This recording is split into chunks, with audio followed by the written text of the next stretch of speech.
नमस्कार, मी प्राध्यापक डॉक्टर संजय वैद्य, अर्थशास्त्र विभाग राब नारायणराव बोरावके महाविद्यालय श्रीरामपूर, MA अर्थशास्त्र भाग 2 सेमिस्टर 3 यासाठीच्या संशोधन पद्धती नावाचा पेपर आहे. त्यामधलं युनिट 3 मध्ये आपण तथ्य संकलनाच्या पद्धती आणि तथ्याचं विश्लेषण हा भाग पाहत असताना क्रमित पद्धतीनं तथ्याचा अर्थ, तथ्याचे व्याख्या, तथ्याची वैशिष्ट्य पाहिले, तथ्य संकलनाचे विविध प्रकार आणि त्यामध्ये तथ्य संकलनाच्या प्राथमिक पद्धती, प्रायमरी सोर्सेस ऑफ डेटा कलेक्शनचं पाहत असताना आपण मागच्या याच्यामध्ये निरीक्षण पाहिलं. निरीक्षणाचे अर्थ, वैशिष्ट्य, निरीक्षणाचे प्रकार, निरीक्षणाचे गुण दोष पाहिले. आता या लेक्चरमध्ये प्राथमिक तथ्य सामुग्री गोळा करण्याचं दुसरी प्रत्यक्ष पद्धती म्हणून मुलाखत याचा आपण विचार करणार आहोत. मुलाखत, इंटरव्ह्यू, की सामाजिक संशोधनामध्ये प्राथमिक तथ्य संकलनासाठी ज्या ज्या पद्धतीचा अवलंब केला जातो, कारण प्राथमिक तथ्य संकलन अशा स्वरूपाचं असतं की संशोधकानं प्रथम प्रयत्नातून प्राप्त केलेलं असतं. स्वतः संशोधकाला आपल्या अभ्यास विषयाशी संबंधित अभ्यास क्षेत्रात जाऊन तिथल्या घटना, तिथले व्यवहार, तिथले व्यक्ती किंवा तिथला व्यक्ती समुदाय यांच्याशी प्रत्यक्ष संबंध प्रस्थापित करून वेगवेगळ्या पद्धतीचा अवलंब करून माहिती गोळा करावी लागते. अशा प्रकारची प्राथमिक स्वरूपाची माहिती, अभ्यास विषयासंदर्भात प्राथमिक स्वरूपाची माहिती ज्या ज्या पद्धतीनं गोळा केली जाते त्या पद्धतीचे आपण ढोबळमानानं प्रत्यक्ष पद्धती आणि अप्रत्यक्ष पद्धती असं विश्लेषण केलं होतं. आणि प्रत्यक्ष पद्धतीमध्ये निरीक्षण, मुलाखत आणि अनुसूची यांचा समावेश होतो, तर अप्रत्यक्ष पद्धतीमध्ये मुलाखत यांचा समावेश केलेला आहे.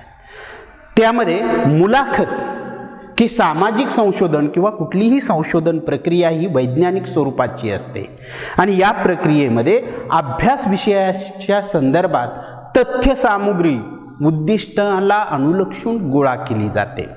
की अभ्यासासाठी कोणकोणती उद्दिष्ट निश्चित केली आहेत, ती उद्दिष्ट विचारात घेऊन अभ्यास विषयासंदर्भात कोणती माहिती उपयुक्त आहे, आवश्यक आहे, ती माहिती गोळा केली जाते. त्या माहिती गोळा करण्यासाठी विविध पद्धतीचा अवलंब केला जातो. गोळा केलेल्या माहितीवर विविध सांख्यिकीय, गणितीय प्रक्रिया केल्या जातात. त्याला आपण तथ्याचं विश्लेषण म्हणतो. वर्गीकरणाची प्रक्रिया असेल, सारणीयनाची प्रक्रिया असेल, श्रेणीयनाची प्रक्रिया असेल आणि मग त्यावरून तथ्याचं निर्वचन केलं जातं, डेटा इंटरप्रिटेशन केलं जातं आणि नंतर निष्कर्ष मांडले जातात. ही संबंध प्रक्रिया ही वैज्ञानिक संशोधन प्रक्रियेमध्ये अंतर्भूत असते आणि मग या सर्व पायऱ्यांचा समावेश असताना तथ्य संकलनाला विशेष महत्त्व दिलं जातं.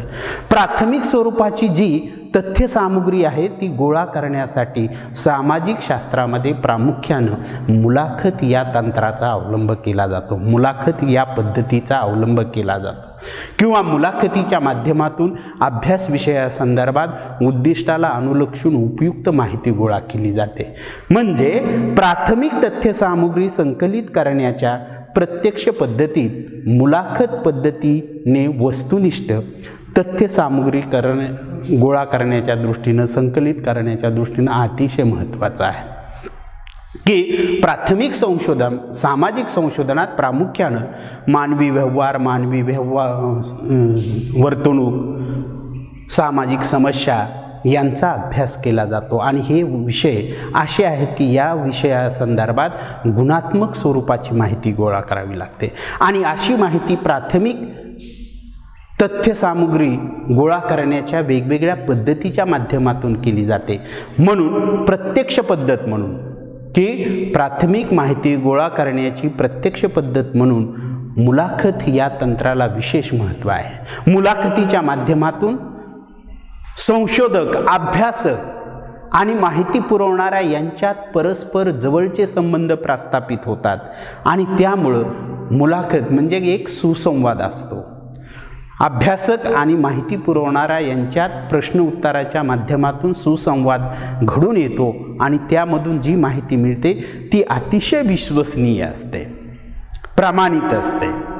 म्हणून की प्राथमिक स्वरूपाची तथ्य सामुग्री गोळा करणारे वस्तुनिष्ठ प्राथमिक स्वरूपाची माहिती गोळा करण्याच्या दृष्टीनं सामाजिक संशोधनामध्ये मुलाखत या पद्धतीला विशेष महत्त्व दिलं जातं.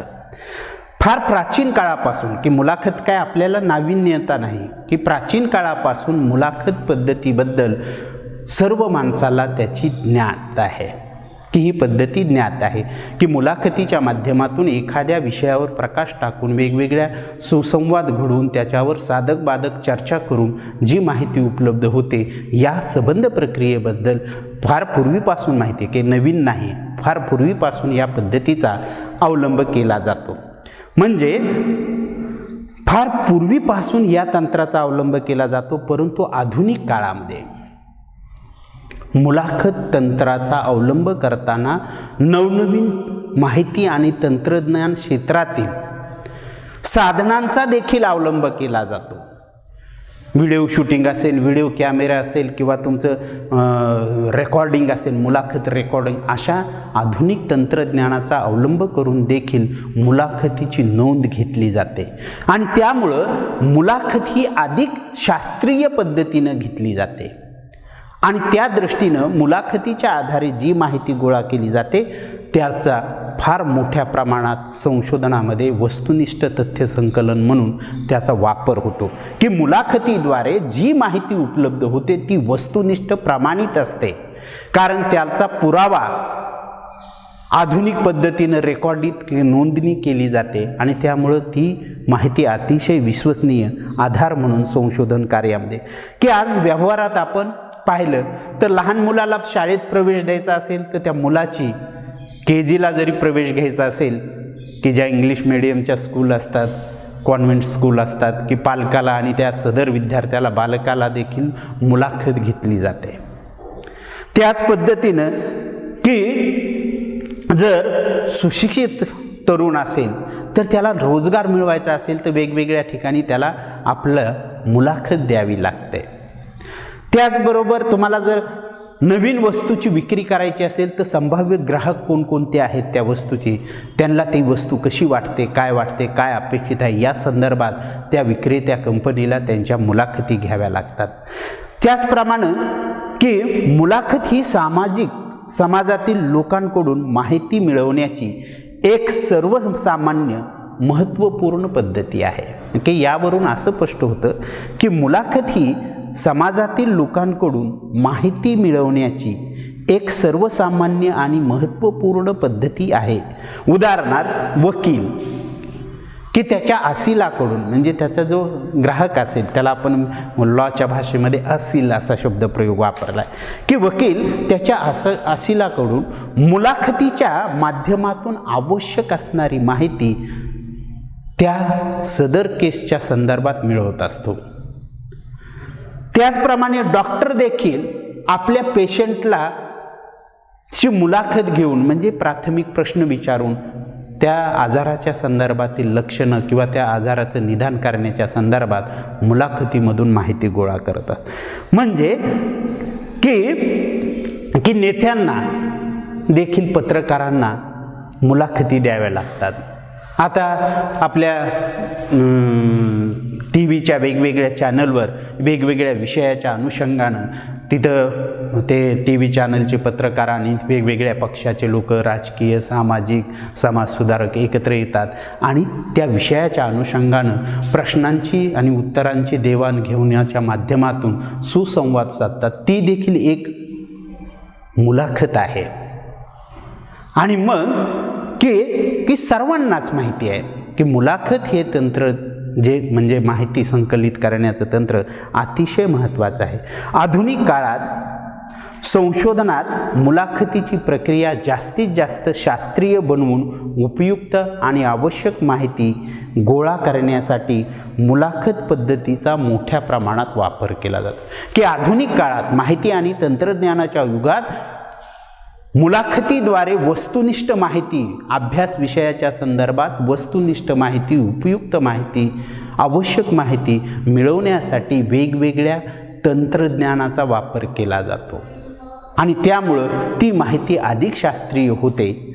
म्हणून आपल्याला मुलाखतीचा अर्थ जाणून घ्यायचा असेल तर असं म्हणता येईल की शास्त्रीय संशोधनात संशोधन समस्येसंबंधी तथ्य संकलित करण्याच्या उद्देशाने व्यक्तीच्या आणि उत्तरदात्याच्या आंतरिक भावविश्वात डोकावण्याची पद्धती म्हणजे मुलाखत. की यावरून जर आपल्याला मुलाखतीचा अर्थ लावून घ्यायचा असेल की शास्त्रीय पद्धतीने किंवा शास्त्रीय संशोधनात संशोधन समस्येसंबंधी तथ्य संकलित करण्याच्या उद्देशाने, की संशोधन समस्येच्या उद्देश जे आहेत त्या उद्देशाला अनुलक्षून उपयुक्त आवश्यक माहिती गोळा करण्याच्या उद्देशाने व्यक्ती आणि उत्तरदाता, व्यक्ती म्हणजे कोण? अभ्यासक, संशोधक आणि त्याला माहिती पुरवणारी व्यक्ती उत्तरदाता यांच्यातील आंतरिक भावविश्वास यांच्यातील म्हणजे उत्तरदात्याच्या आंतरिक भावविश्वास डोकावून पाहण्याची पद्धती म्हणजे मुलाखत होय. की मुलाखतीचा अर्थ की संशोधकाला जो व्यक्ती समूह माहिती पुरवतो त्याला आपण उत्तरदाता किंवा निवेदक असं म्हणतो. अशा निवेदकाच्या अंतर्मनात डोकावून पाहण्याची पद्धती म्हणजे मुलाखत होय असा अर्थ होतो. म्हणजे मुलाखत पद्धती प्रभावी असल्यामुळे तथ्य सामग्री गोळा करण्यासाठी या पद्धतीचा मोठ्या प्रमाणात संशोधन कार्यामध्ये वापर होतो. या पद्धतीत प्रश्न विचारणारी व्यक्ती, की मुलाखतीमध्ये दोन पक्ष असतात, एक प्रश्न विचारणारा असतो आणि दुसरा पक्ष असतो तो त्या प्रश्नाला अनुलक्षून माहिती पुरवणारा म्हणजेच उत्तर देणारा. आणि जेव्हा मुलाखतीमध्ये संशोधक, अभ्यासक आणि त्याला माहिती पुरवणारा व्यक्ती किंवा व्यक्ती समूह यांच्यात परस्पर जवळचे संबंध प्रस्थापित होतात आणि त्यांच्यात विचार म्हणजे गप्पा गोष्टी होऊन प्रश्न उत्तराच्या माध्यमातून जो सुसंवाद साधला जातो त्यामधून जी माहिती उपलब्ध होती त्या माहितीची नोंद सदर संशोधक करतो आणि त्याच्या पुढील संशोधन कार्यासाठी ती माहिती वापरत असतो.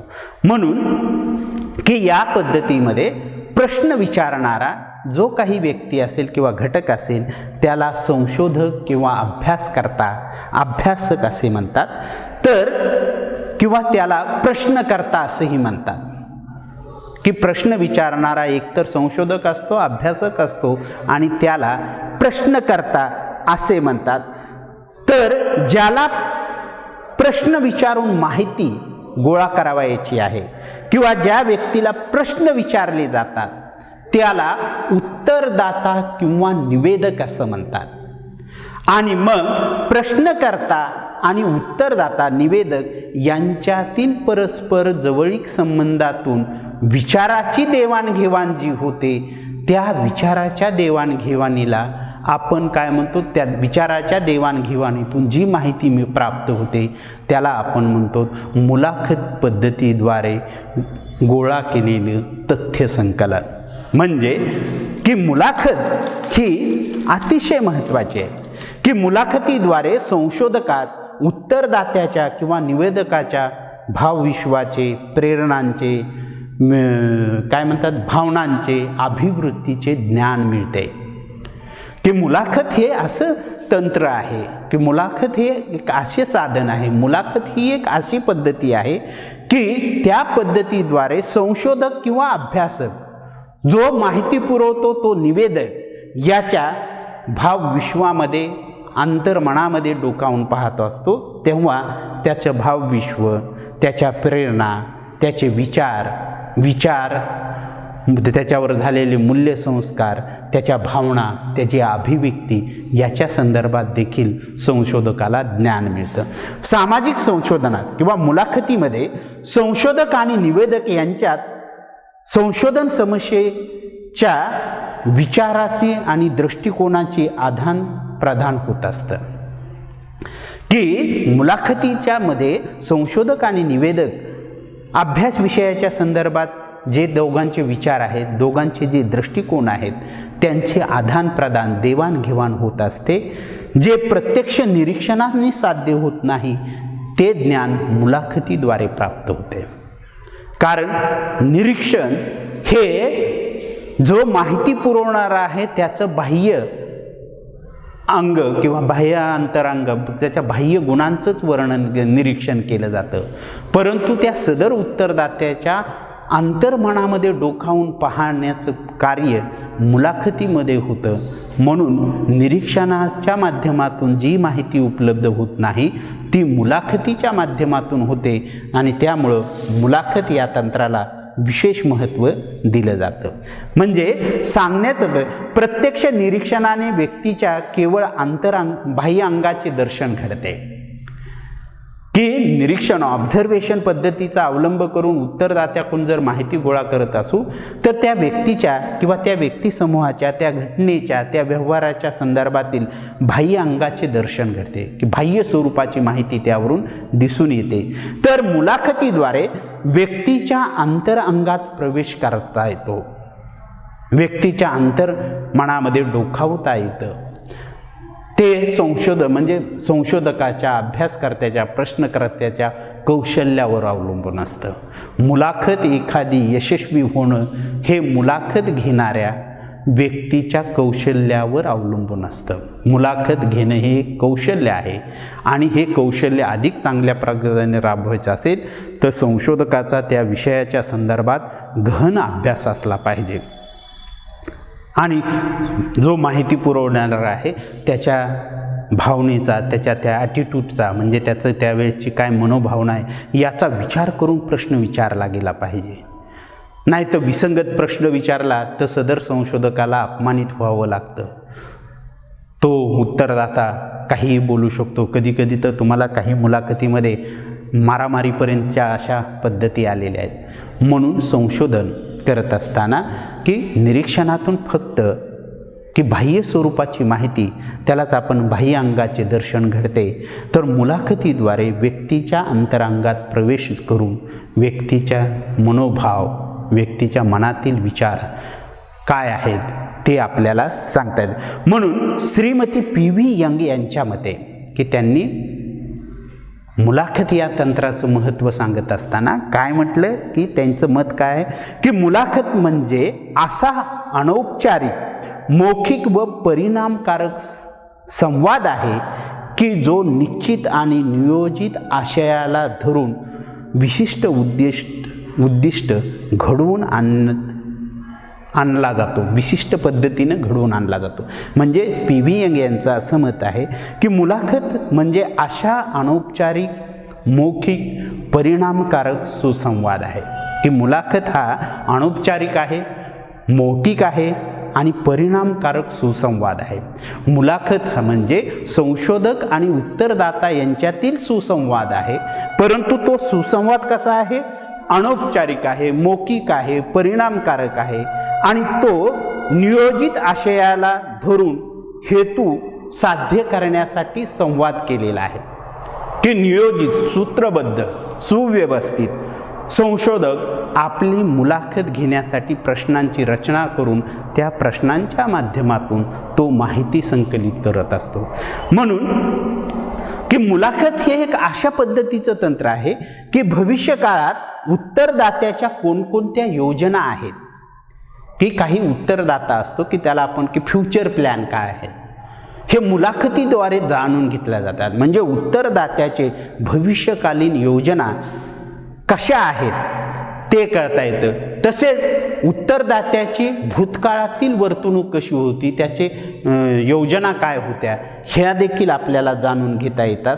म्हणून तथ्य संकलनाच्या दृष्टीनं मुलाखत हे साधन अतिशय प्रभावी. थोडक्यात मुलाखत देणाऱ्या व्यक्तीच्या भावना, विचार, त्याचे ज्ञान, त्याच्या आवडीनिवडी, त्याचा मनोभाव जाणून घेण्याच्या दृष्टीनं मुलाखत पद्धती ही सर्व उत्कृष्ट मानली जाते. म्हणून मुलाखत ही एक आंतरक्रिया आहे, दोन व्यक्तीच्या मनातील आंतरक्रिया आहे, ती सुसंवादाच्या माध्यमातून पूर्ण होते. म्हणून मुलाखत ही एक आंतरप्रक्रिया आहे. केवळ मुलाखतीद्वारे सूक्ष्म, गहन, विस्तृत, व्यापक तथ्य संकलन केलं जातं. की निरीक्षणाच्या तुलनेत निरीक्षण हे देखील प्राथमिक तथ्य संकलन करणारं साधन आहे, परंतु त्याच्यामध्ये बाह्य स्वरूपाची माहिती मिळते. अंतर्गत स्वरूपाची माहिती ही निरीक्षणाद्वारे आपल्या मुलाखतीच्या माध्यमातून. म्हणून मुलाखत ही एक आंतरप्रक्रिया आहे आणि केवळ मुलाखतीद्वारेच अभ्यास विषयाच्या संदर्भात सूक्ष्म, गहन, विस्तृत, व्यापक तथ्य संकलन होतं. आपण आता अर्थ पाहिला. आता आपण मुलाखतीच्या संदर्भात व्याख्या पाहू.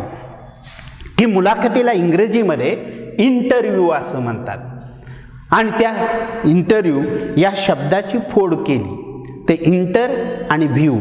इंटर म्हणजे काय? अंतर म्हणजे आत, आणि व्ह्यू म्हणजे दृष्टिकोन, अंतर्दृष्टिकोन. या अर्थानं हा शब्द वापरला जातो. मुलाखत इंग्रजी भाषेत इंटरव्ह्यू आणि त्याची जर शब्दफोड केली, इंटर म्हणजे आत आणि व्ह्यू म्हणजे दृष्टिकोन असा अर्थबोध होतो. म्हणून एक प्रकारची आंतरदृष्टी देणारी प्रभावी तंत्र म्हणून मुलाखतीकडे पाहिले जाते. अभ्यासकाला उत्तरदात्याच्या अंतर्मनात पाहण्याची दृष्टी प्रदान करणारं साधन म्हणून मुलाखतीकडे पाहिलं जातं. की मुलाखत असं साधन आहे की त्या मुलाखतीमधून जो सुसंवाद घडून येतो त्या सुसंवादाच्या माध्यमातून प्रश्नकर्ता म्हणजेच अभ्यासक, संशोधक, माहिती पुरवणारा व्यक्ती, उत्तरदाता, निवेदक यांच्या अंतर्मनाचा ठाव घेतो. म्हणून त्याला तसा ठाव घेण्यासाठीची अंतर्दृष्टी मुलाखतीच्या माध्यमातून मिळते. म्हणून मुलाखत तंत्राला विशेष महत्त्व दिलं जातं. मुलाखत पद्धतीचा अर्थ अधिक चांगल्या पद्धतीनं जाणून घ्यायचा असेल तर आपल्याला विविध तज्ज्ञांनी ज्या ज्या व्याख्या केलेल्या आहेत त्याचा विचार करावा लागेल. पहिली व्याख्या आपण पाहू, गुडे आणि हॉट. की मूलतः मुलाखत म्हणजे सामाजिक आंतरक्रियेची प्रक्रिया आहे. की गुडे आणि हॉट यांनी मुलाखतीची व्याख्या करत असताना की मुलाखत म्हणजे काय, की प्रामुख्यानं मुलाखत म्हणजे सामाजिक आंतरक्रियेची प्रक्रिया आहे. Interview is the fundamental process of social interaction अशी व्याख्या केलेली आहे. की interview is the fundamental process of social interaction, सामाजिक आंतरक्रियेची प्रक्रिया म्हणजे मुलाखत होय. पॉलिंग यंग यांनी जी व्याख्या केलेली आहे त्या पॉलिंग यंगच्या व्याख्येचा देखील आपण या ठिकाणी परामर्श घेऊ. की ज्या क्रमबद्ध विधीच्या योगे, की अशी एक क्रमबद्ध पद्धती आहे, विधी आहे की एक व्यक्ती दुसऱ्या व्यक्तीच्या आंतरिक जीवनात कमी अधिक प्रमाणात प्रवेश करते ती म्हणजे मुलाखत होय. की पॉलिंग यंग यांनी काय सांगितलं की ज्या क्रमबद्ध विधीच्या योगे, की एक क्रमबद्ध प्रक्रियेच्या माध्यमातून, क्रमबद्ध विधीच्या माध्यमातून एक व्यक्ती दुसऱ्या व्यक्तीच्या आंतरिक जीवनात कमी अधिक प्रमाणात प्रवेश करत असते ती विधी, ती प्रक्रिया म्हणजे मुलाखत होय. तर ऑक्सफर्डच्या शब्दकोशात मुलाखत तंत्राची व्याख्या किंवा अर्थ पुढील प्रमाणे सांगितलेला आहे. की काही मुद्द्यावर विशेषतः औपचारिक विचार करण्यासाठी एकत्र आलेल्या व्यक्तींची समोरासमोर भेट म्हणजे मुलाखत होय. की काही मुद्द्यांवर, की काही मुद्दे हेतू समोर ठेवून औपचारिक पद्धतीनं विचार करण्यासाठी एकत्र आलेल्या समोरासमोरील व्यक्तीचा गट म्हणजे मुलाखत होय. तर जॉन मॅम यांनी जी व्याख्या केलेली आहे की मुलाखत ही काही हेतूने केलेला संवाद असतो. हे हेतू विविध स्वरूपाचे असतात. की मुलाखत ही प्रश्नकर्ता आणि उत्तरदाता यांनी काही हेतूनं परस्परामध्ये केलेला संवाद आहे आणि ते संवाद वेगवेगळे असू शकतात. की एखाद्या जागेसाठी योग्य व्यक्तीची निवड करण्यासाठी मुलाखत असते, निवडणुका असतील, किंवा तुमचं काय म्हणतात रोजगार मिळवण्याच्या नोकरी मिळवण्याच्या संदर्भातील मुलाखत आहे, एखाद्या विषयाच्या संदर्भात माहिती गोळा करण्याची असेल, एखाद्या विषयाच्या संदर्भात मत जाणून घ्यायचं असेल तर त्या संदर्भात तर सी विल्यम मोरी यांनी जी व्याख्या केलेली आहे मुलाखतीची तीही आपण पाहू. संशोधन कार्यासाठी आवश्यक असणाऱ्या तथ्याचे संकलन करण्यासाठी संशोधकाने विषयाशी संबंधित व्यक्ती किंवा व्यक्तिसमूह या प्रश्न उत्तराच्या माध्यमातून साधलेला सुसंवाद म्हणजे मुलाखत होय. की साधी आणि सरळ व्याख्या मोरी यांनी केली, मोरी यांनी केली ती म्हणजे संशोधन कार्यासाठी आवश्यक असणाऱ्या तथ्याचे संकलन करण्यासाठी संशोधकाने अभ्यास विषयाशी संबंधित असणाऱ्या व्यक्ती किंवा व्यक्तिसमूह यांच्यात प्रश्न उत्तराच्या माध्यमातून साधलेला सुसंवाद म्हणजे मुलाखत होय. तर डॉक्टर सुधीर बोधनकर यांनी जी त्यांच्या पुस्तकामध्ये व्याख्या केलेली आहे, एखाद्या विषयासंबंधित उत्तरदात्याच्या किंवा व्यक्तीची मते, विचार, कल्पना जाणून घेण्यासाठी प्रश्नकर्त्या व्यक्तीने पद्धतशीर आयोजित केलेले संज्ञापन म्हणजे मुलाखत होय. की अभ्यास विषयासंदर्भात आवश्यक असणारी माहिती, त्याच्या संदर्भात उत्तरदात्याचं मत, विचार, भावना जाणून घेण्यासाठी प्रश्नकर्त्यानं पद्धतशीररित्या आयोजित केलेलं संज्ञापन म्हणजे सुसंवाद म्हणजे मुलाखत होय. या मुलाखतीवरून की मुलाखतीचा अर्थ आणि मुलाखतीचा अर्थ पाहिल्यानंतर आणि व्याख्या पाहिल्यानंतर मुलाखतीची काही वैशिष्ट्य स्पष्ट होतात आणि ते वैशिष्ट्यही आपल्याला विचारात घ्यावे लागतील. आपण या ठिकाणी थांबू, पुढचा भाग पुढच्या व्हिडिओमध्ये घेऊ. धन्यवाद.